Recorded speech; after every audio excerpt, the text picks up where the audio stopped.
je ne chancelle pas, juste comme un arbre planté près des eaux. Je ne chancelle pas,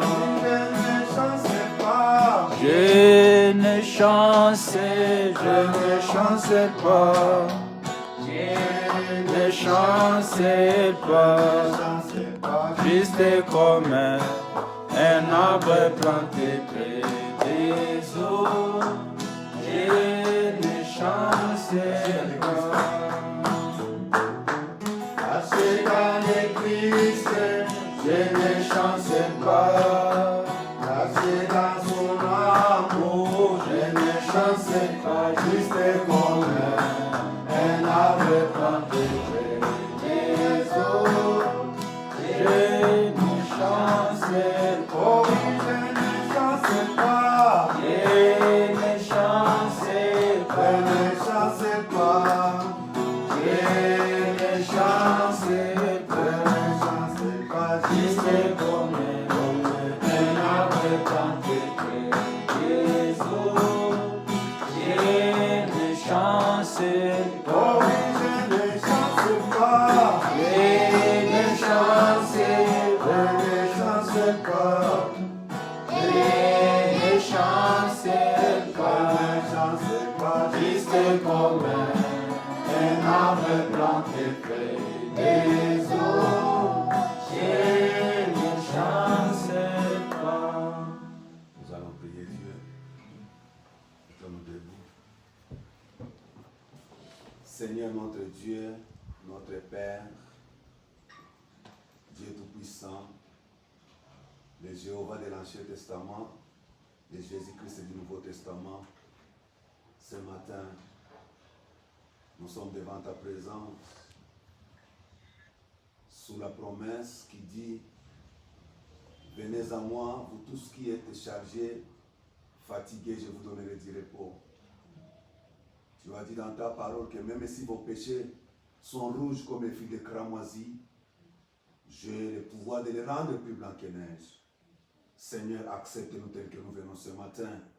Agrée les sacrifices qui est le fruit de nos lèvres. Ces actions de grâce que nous voulons t'apporter pour célébrer ta résurrection.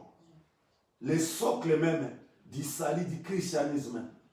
Toi qui as laissé la tombe vide. Ce matin, nous sommes reconnaissants pour tout ce que tu as fait. C'est pourquoi nous tenons debout pour te dire merci Jésus. Prends le contrôle de toutes les choses de vie jusqu'à la fin. Place tes paroles dans ma bouche pour que je puisse les donner à tes enfants, pour qu'ils puissent être encouragés dans ce voyage pour aller au ciel. Seigneur Jésus, je demande que ta grâce me soutienne, que la grâce soutienne tout celui qui va me suivre.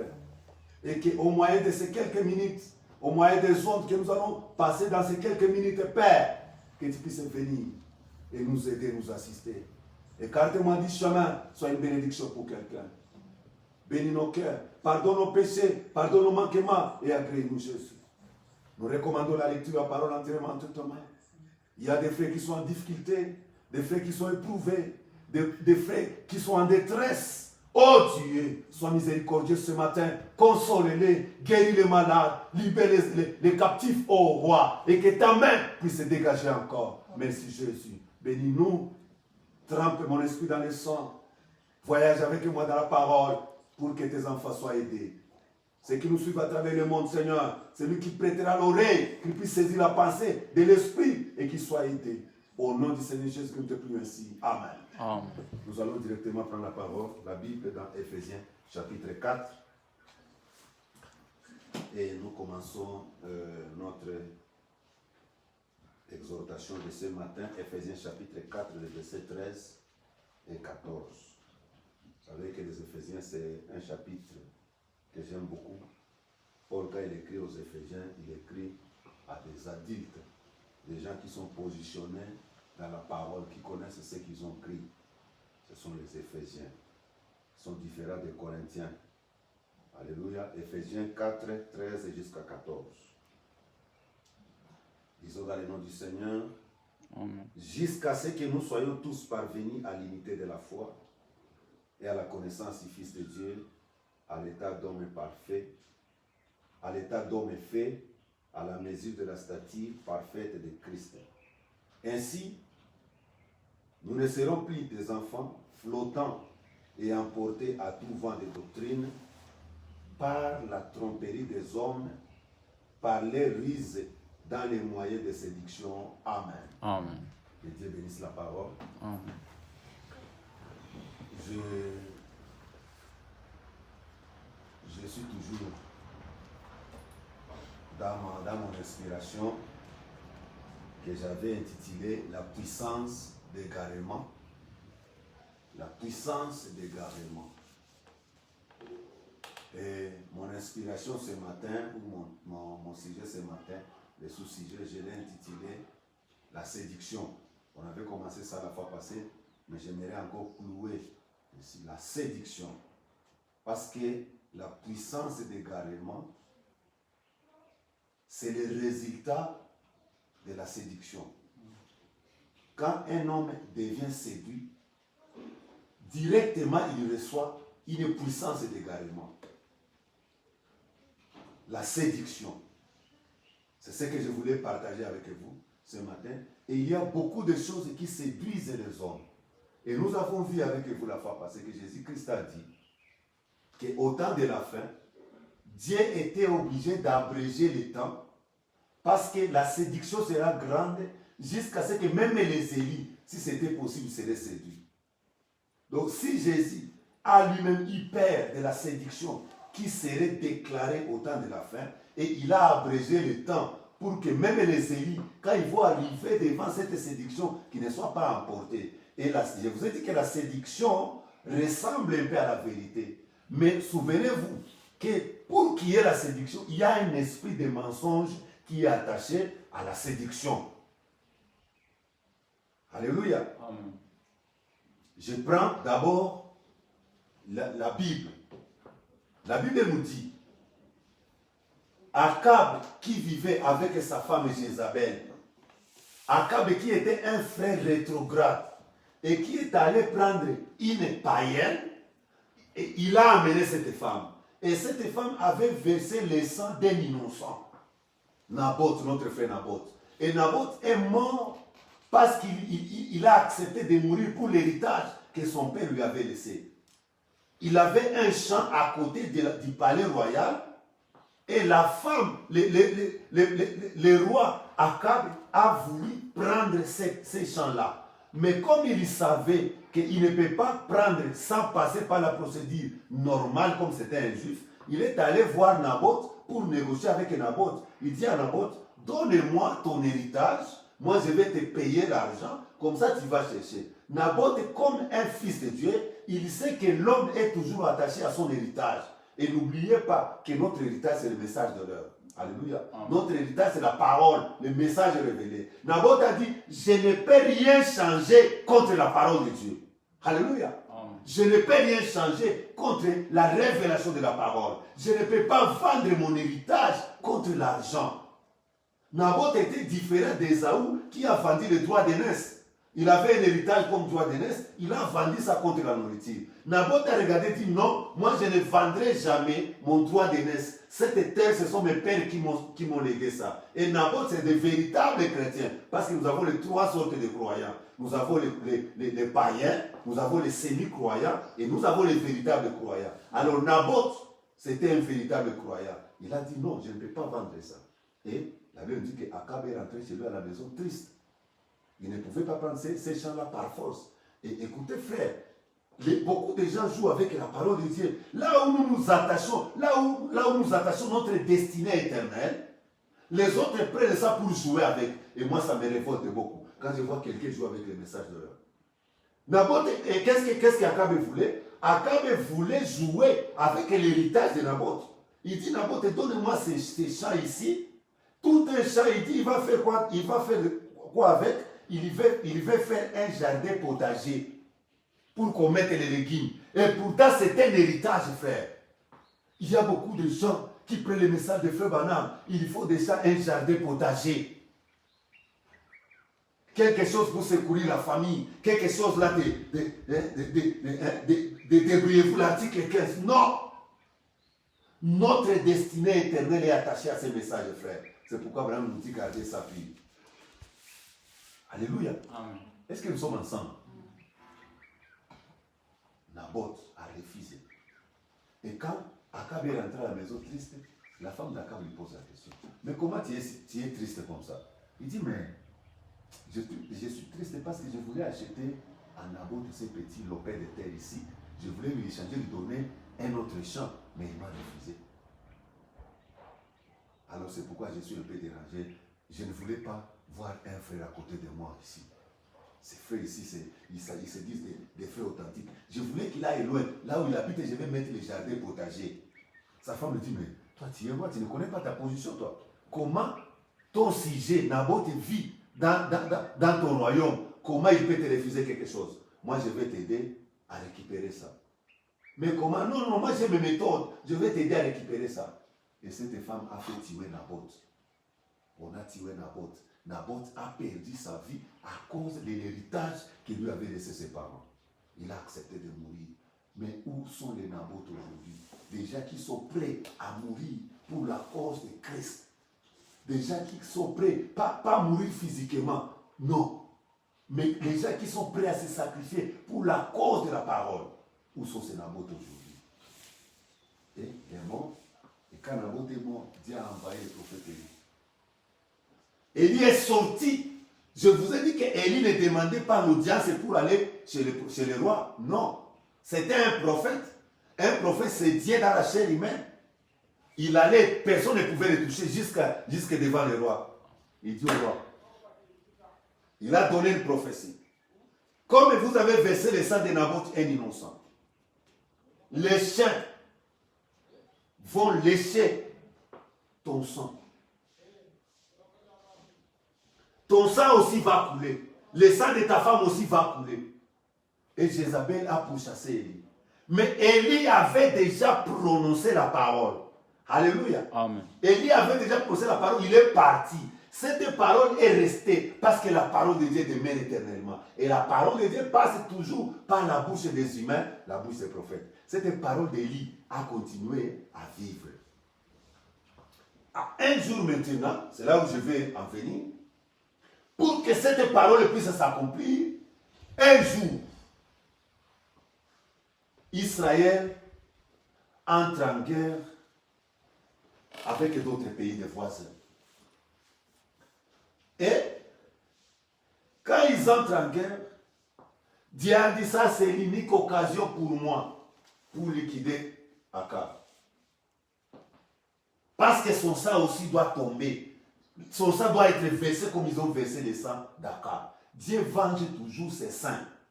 Si tu mets ta main, si tu verses le sang d'un innocent, verser le sang aujourd'hui, c'est tuer l'influence de quelqu'un. Le prophète dit on n'a pas besoin de prendre un couteau pour couper la tête de quelqu'un. Pour tuer quelqu'un aujourd'hui, c'est quand tu tues son influence. Et quand tu tues l'influence de quelqu'un, sache que ton sang aussi coulera comme tu as fait couler le sang de quelqu'un. Évitez de faire couler le sang des justes. Alléluia. Évitez de tuer l'influence de quelqu'un. C'est lui qui tuera par l'épée, périra par l'épée. Jésus a dit dans la parole, dans la Bible nous dit que la mesure qu'on utilise pour quelqu'un d'autre, c'est la même mesure que Dieu utilise pour toi. Si tu veux servir Dieu, tu prends la mesure de 5 litres d'eau. Dieu aussi prendra ça pour te bénir, il prendra les 5 litres que tu avais utilisés. La même mesure que tu utilises pour servir Dieu, la même mesure que tu utilises pour servir quelqu'un, c'est la même mesure que Dieu prendra pour utiliser contre toi. Si tu donnes paix, Dieu te donnera paix. Si tu donnes beaucoup, Dieu te donnera beaucoup. Si tu te consacres paix, Dieu se manifestera à toi paix. Si tu te consacres beaucoup, alors Dieu se manifestera beaucoup de fois à toi. C'est c'est le principe de Dieu. Alors Dieu a dit ça, c'est l'occasion unique. Il dit comment je ferai pour aller séduire Akab. Parce que Dieu devait aller séduire Akab pour qu'Akab entre en guerre. Akab a réuni des gens pour les consulter, les dieux de sa femme. Est-ce qu'on va gagner la guerre ou pas? Dieu a dit, ah, ça c'est l'occasion. je dois aller séduire Akab. Parce que si ces 400 prophètes, ces prophètes-là disent, ne va pas, tu vas perdre, Akab ne va pas aller. Or, moi, je veux qu'Akab aille et qu'il puisse mourir. Quand Dieu cherchait la personne qui va envoyer pour séduire Akab, un démon est sorti. Il dit, envoie-moi Seigneur, j'irai là-bas. Il a demandé, qu'est-ce que tu vas faire? Il dit, non, je vais aller entrer dans ces prophètes. C'était beaucoup de prophètes. Et cet esprit de mensonge est entré dans ces prophètes. Cet esprit de séduction, un esprit est venu à séduire tous ces prophètes-là. Et les prophètes, ces prophètes-là ont dit à Akab, allez-y, tu vas remporter la victoire. Allez-y, tu vas remporter la victoire. C'était un esprit de séduction. C'était devenu une puissance d'égarement. Alléluia. Amen. Et il est entré, il a influencé ces prophètes-là, et tous les prophètes se sont mis d'accord. Même s'ils n'étaient pas ensemble. Comme c'était un esprit qui était entré en eux, c'est lui qui est à Kinshasa, Akab le téléphone. Mais comment tu trouves? Non, j'ai prié. Va, tu vas remporter la victoire. Il appelle celui qui est à Goma. Non, tu vas remporter la victoire. Il appelle celui qui est à Bukavu. Non, tu vas remporter la victoire. Il appelle celui qui est aux États-Unis. Non, vas-y, tu vas remporter la victoire. Il appelle celui qui est au Canada. Non, tu vas remporter. Ils avaient pour tout le monde. Même ça, c'est consulté. Ils ont donné la même réponse. Pourquoi? Ils étaient déjà séduits. Un esprit de séduction les avait déjà attrapés. Est-ce que nous sommes ensemble? Je suis en train de parler de l'esprit de séduction. Et vous, les enfants de Dieu, vous devez faire attention avec cet esprit. Le prophète dit que nous vivons dans un âge de séduction. C'est pourquoi Christ a abrégé le temps. Nous allons lire les prophètes. Alléluia. Nous devons faire attention avec la séduction. Un homme qui est séduit ne peut pas se reconnaître. Il pense qu'il est dans la vérité alors qu'il est déjà séduit. Alléluia. Je pense que nous sommes ensemble. Amen. Je demande que les gens m'excusent. Parce que ce sont des vérités que beaucoup de pasteurs ne prêchent pas. Beaucoup de CT ne prêchent pas. Je ne vais m'attaquer à personne, mais je vais aider. Peut-être je vais utiliser le langage dur, mais je vais assister quelqu'un dans ces voyages. Nous avons la responsabilité de dire la vérité aux gens pour qu'ils reçoivent la nouvelle naissance. Alléluia. Les gens peuvent être d'accord ou pas, mais si c'est la parole de Dieu, on doit toujours répéter la parole comme les prophètes nous le recommandent. Tous les prophètes se sont mis d'accord. Va, tu vas remporter. Mais Josaphat, il a dit non, roi. Est-ce qu'il n'y a pas quelqu'un, lui et les rois, est-ce qu'il n'y a pas quelqu'un d'autre dans ces royaumes qui puisse aussi nous dire? Josaphat dit non. Moi, je connais un homme qu'on appelle Michel. Le roi dit, mais Michel, tu parles de Michel. Michel n'a jamais dit quelque chose de positif sur moi. Chaque fois qu'il vient, son ainsi dit le Seigneur, c'est pour me dire des malédictions. On est allé chercher Michel, on a amené Michel, j'avais parlé de ça la fois passée. Michel est venu. On a dit à Michel, Michel, ça c'est l'occasion pour toi de t'enrichir. Dis seulement ce que nous avons dit. Et tu verras comment tu seras bien avec le roi. Et Michel dit, je dirai ce que le Seigneur placera dans ma bouche. C'est ça un véritable serviteur de Dieu. Il dira ce que le Seigneur mettra dans sa bouche. Nous allons voir. Michel est allé consulter Dieu. La nuit, Michel voit. Il voit les enfants d'Israël éparpillés sur une colline comme des brebis sans berger. Ah, il a compris que ce gars va mourir. Comme un homme, il pouvait avoir peur, il revient. Il dit au roi, vas-y en paix. En tout cas, tout ira bien. Ah, le roi dit, non, Michel, tu ne m'as jamais donné de réponse positive. Ah, Michel dit, ah, vous voulez que je vous dise ce que Dieu m'a dit? J'ai vu les enfants d'Israël éparpillés sur une montagne comme un troupeau sans brebis, sans berger. Un homme s'est levé, il a giflé Michel sur la bouche. Il dit, quand est-ce que l'Esprit de Dieu nous a quittés pour entrer en toi? Nous, Dieu nous a dit que nous allons remporter en toi. Toi, tu dis, quand est-ce que Dieu nous a quittés, nous? Vous voyez, un homme séduit, il pense que c'est lui qui a Dieu. Un homme séduit, il aura la Bible, il aura les brochures, il prêchera la parole, et pourtant il est déjà séduit. On découvrira comment est-ce qu'on découvre un homme qui est séduit. Alléluia. Amen. Il a giflé sur la bouche. Quand est-ce que le Dieu que nous servons nous a quittés pour entrer à toi et parler à toi? Michel a dit ok. Les rois et ses hommes ont dit, mettez les gars en prison, mettez Michel en prison. Quand nous reviendrons, nous allons nous occuper de lui. Michel a dit, allez en paix. Si vous revenez, donc moi je ne prie pas un Dieu vivant. Ils sont partis. Et le roi n'est jamais rentré. L'esprit de séduction était entré dans tous ces gens-là. Alléluia. Amen. Un esprit de séduction peut entrer dans les hommes et ces hommes-là commencent à propager des fausses prophéties, frères. Et je vous informe qu'à ce temps de la fin ici, il y a beaucoup de fausses prophéties. Dieu m'a dit, Dieu m'a dit, Dieu m'a dit. Mais ce que Dieu te dit là, on ne voit pas ça s'accomplir. C'est un démon qui doit venir te repentir. Quand Dieu donne une prophétie, ça doit s'accomplir. Dieu m'a dit, en 2020, au mois de juillet, il y aura ceci. On attend au mois de juillet, on ne voit rien. Ah frère, comment tu veux faire de notre Dieu un menteur? Et tu n'as pas honte, tu dis ça au nom de Dieu. Oh, Dieu m'a dit que cette sœur sera ma femme. Et on voit que cette sœur est mariée par un autre frère. Pourquoi on doit mentir contre Dieu? C'est un esprit de séduction. Oh, Dieu m'a dit que, en tout cas, aucun frère ne va mourir avec les couronnes. Dieu t'a dit. Dieu, le Dieu de William Branham. Il ne faut pas engager Dieu dans les affaires. Quand Dieu n'a pas dit, tais-toi. Tout ça pourquoi un esprit de séduction t'a déjà pris. Maintenant, sur ton passif, on a beaucoup de fausses prophéties. Tu ne te répands jamais. Tu ne te répands jamais. Dieu t'envoie une puissance d'égarement. Une force qui te dit, tu es convaincu que tu es dans la vérité et pourtant tu as abandonné Dieu à des millions de kilomètres. C'est un esprit de séduction. Revenons. Je parle de l'esprit de séduction. L'esprit, là qui entre dans l'homme, il lui montre qu'il est dans la vérité et pourtant il n'est pas dans la vérité. Cet esprit de séduction, c'est un esprit de mensonge.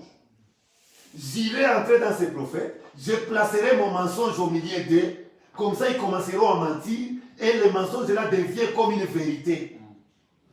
Et ils étaient nombreux contre Michée et pourtant c'est Michée qui avait la vérité.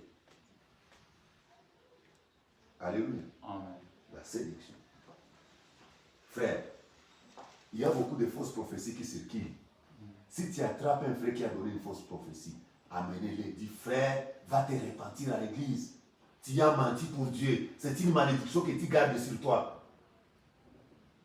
Oh, Dieu m'a montré, frère, que c'est toi qui marieras tel. Comme on m'a dit.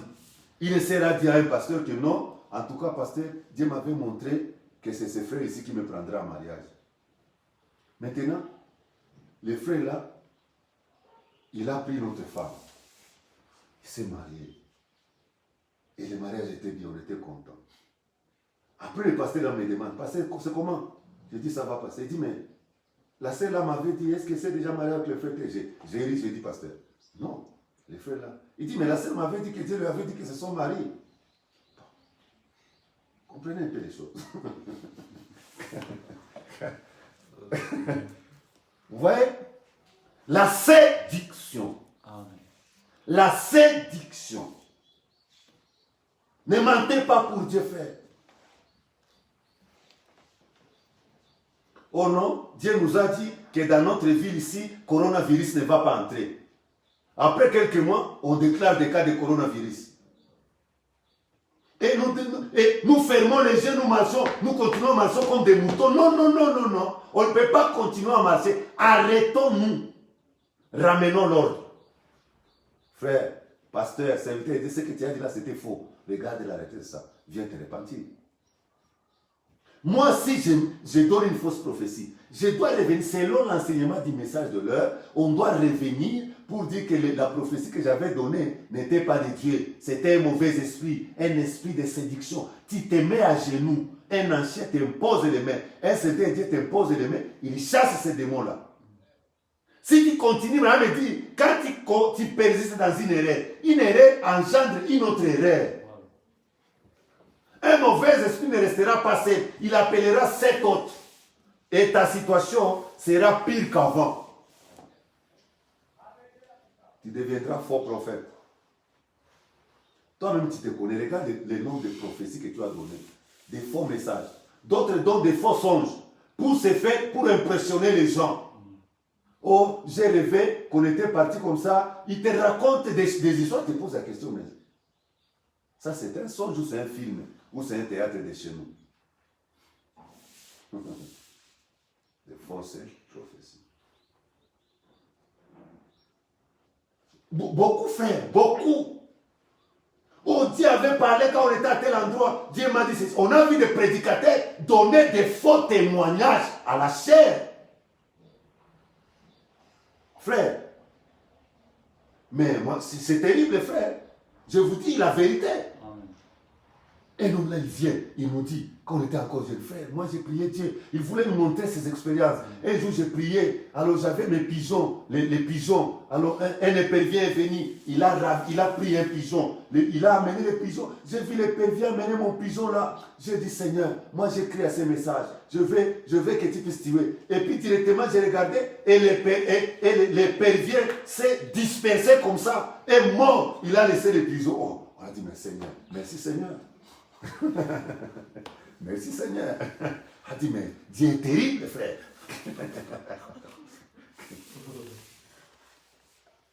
Et on tremblait là, on dit Seigneur. Donc on ne voulait pas quitter à côté de l'homme là qui te raconte ces histoires là. Et il nous a fait des choses frère. Et les gens commençaient à lui donner l'argent, des crédits, des choses comme ça. On dit mais ça c'est Dieu dans la chair humaine. Frère, quand il me donnait le témoignage, moi j'ai tremblé, j'ai dit, mais Seigneur, quand est-ce que moi aussi je vais arriver à ce niveau-là? Il dit, j'ai demandé le deuxième signe, frère. Il y avait une maison là abandonnée, on avait construit il y a beaucoup d'années, c'était une maison abandonnée.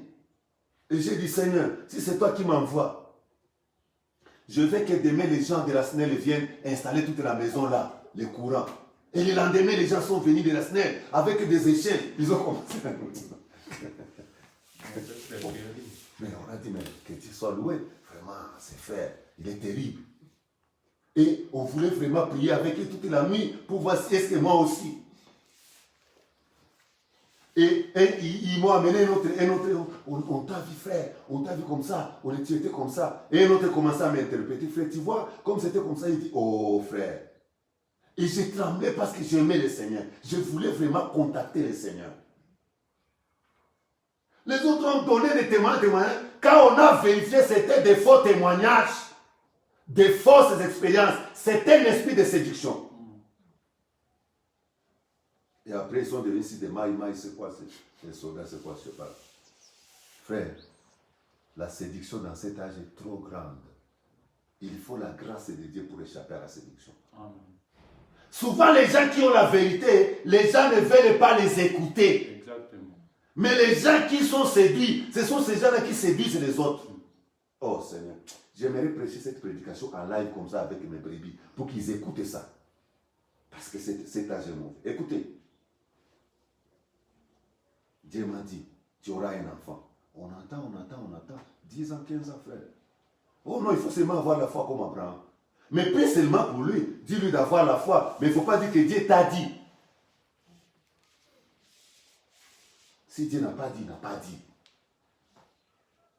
Et les gens commencent à amener les coqs. Le matin, on t'amène des coqs à la maison, des chèvres, parce qu'on trouve que toi, tu as dansé. Et pourtant, c'était un mensonge, c'était une séduction. Les messages de grâce, paragraphe 210, le prophète dit. Eh bien, tu sais quoi maintenant? Pierre 20, ou plutôt Simon. Il s'appelait autrefois Simon, il dit, je suis dans le message de grâce, prêché le 27 août 61, 210. Et il dit, Simon est venu assister à la réunion, est à peine arrivé. Et tu te souviens que Simon nous racontait que son père le mettait en garde contre la séduction. Ça, c'est William Branham. Pierre, Simon Pierre. Son père, depuis qu'il était petit, le mettait en garde contre quoi? La séduction. Mon fils, fais attention, il y aura la séduction. Beaucoup de frères, ils ne savaient pas se garder contre la séduction. Mais le père de Simon Pierre les mettait en garde contre la séduction. Et son père les mettait en garde contre la séduction. Car il y aurait beaucoup de faux prophètes avant la venue du véritable Messie. Il y aura des faux. Et c'est vrai, beaucoup de faux messages seront donnés. C'est Branham. Beaucoup de faux messages sont en train d'être donnés aujourd'hui. Il y a d'autres choses qu'on ne comprend pas. Des prophètes ambulants. Quelqu'un est là-bas, c'est aux États-Unis ou dans quel pays, mais son travail, il a fait une chambre de prière. Commencer à envoyer des messages. Tu as ton pasteur, mais tu reçois d'autres messages d'autres pasteurs. Ça, c'est la sorcellerie moderne. Je pèse mes mots. S'il y a un message, il y a un canal. Parce qu'il y a beaucoup de faux messages qui sont en train d'être donnés. Et ainsi dit William Branham. Quand il y a un message pour une église, ne viens pas effrayer les croyants. Oh, j'ai vu votre pasteur, j'ai vu ceci, cela. Ça, c'est la séduction. Tu as un message pour mon église, envoie-moi au pasteur, je vais aller voir la brebis concernée. Tu commences à envoyer des petits messages. Oh, Dieu m'a montré ceci, Dieu m'a montré. Ce n'est pas correct. Et une brebis ne peut pas recevoir ça. Tu vois un homme comme ça, renvoie-le sur le pasteur. Dis, pasteur, j'ai un pasteur. Merci pour le message, mais c'est bien de partager ça avec mon pasteur. Il me dira quoi faire. Je parle à mon église locale. J'ai dit, j'aimerais prêcher cette prédication étant dans l'église. J'enseigne mes brebis à être des brebis gentilles. Branham dit des gentlemen. Si quelqu'un vient chez toi à la maison, qu'il soit d'une autre église, mais si c'est un frère, reçois-le avec beaucoup d'honneur et de respect. S'il commence des histoires, des faux messages, des commérages, chasse-les de ta maison. Dis-lui, ne reviens plus ici. Est-ce que vous me suivez?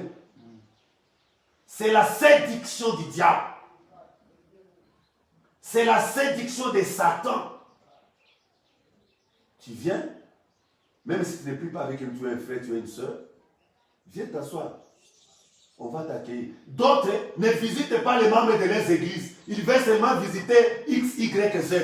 Le matin, tu es là. Le soir, tu es là. Tu n'as pas de frères avec qui tu pries. Dans les églises d'autrui. Et d'autres pasteurs, ils ne s'occupent pas de leurs brebis. Ils s'occupent des brebis des autres églises. Tu n'as pas de brebis. Moi, mes amis sont mes brebis. Et ma famille. Ce sont là mes amis. Les restes sont des frères et sœurs en Christ. Alléluia. Ah, pardonnez-moi. Donc, c'est pas ça, non. Il y a beaucoup de faux messages qui seront donnés. Mais il dit, tu les sauras quand le véritable message viendra. Car ne l'oublie pas, nous les Juifs, nous croyons que ce Messie sera un prophète. Nous croyons nos prophètes. Ça, c'était le conseil du père de Simon Pierre. Beaucoup de choses que le diable envoie pour amener la séduction aux frères et aux sœurs. Le prophète dit, il y a tant de divertissements de nos jours. Il y a tant de choses qui séduisent les gens et qui font qu'ils soient portés à ce que nous appelons le plaisir. Et cela est valable pour les gens de tous bords et de tout âge. Maintenant, il y a le monde. Ce que nous appelons le monde. Le monde, ce n'est pas les quartiers, non. C'est le système. C'est le système dans lequel le monde est. Et ce monde-là a beaucoup de divertissements. Et cela est en train de séduire les croyants. Si nous prenons ne fût-ce que le Facebook, Si nous prenons ne fût-ce que les réseaux sociaux, WhatsApp, Twitter, Instagram, Messenger, il y a beaucoup de choses qui vont s'élever au temps de la fin pour séduire l'épouse. Et Dieu a abrégé le temps. Parce que ce qui est devant nous est terrible. Ce que nous n'avons pas encore vu, c'est terrible. Et cela, ça séduit les gens de tout âge, toute église, toutes catégories, les femmes, les jeunes, les adolescents, les enfants, les vieilles personnes. Facebook le matin jusqu'au soir, vieilles personnes. Avec des photos. Une vieille maman de 60 ans, tu vois, avec des photos comme une adolescente. Des petites lunettes comme ça. Je pense qu'on ajoute ça dans les téléphones. On ajoute des lunettes comme ça. On se pose la question, c'est elle ou ce n'est pas elle? Mais tu vois qu'il y a des rides partout. Ce sont des séductions. Sortons de toutes ces histoires-là. Alléluia. Je n'ai pas encore commencé, je ne fais qu'introduire. Parce qu'il y a beaucoup de vitamines dedans. Écoutez encore ceci. Je suis dans sans argent, sans rien payer. Prêché le 2 août 59. J'ai terminé, je vais maintenant par 29, 30, 31, 32. 30 dit. Il y a des choses qui attirent les jeunes gens.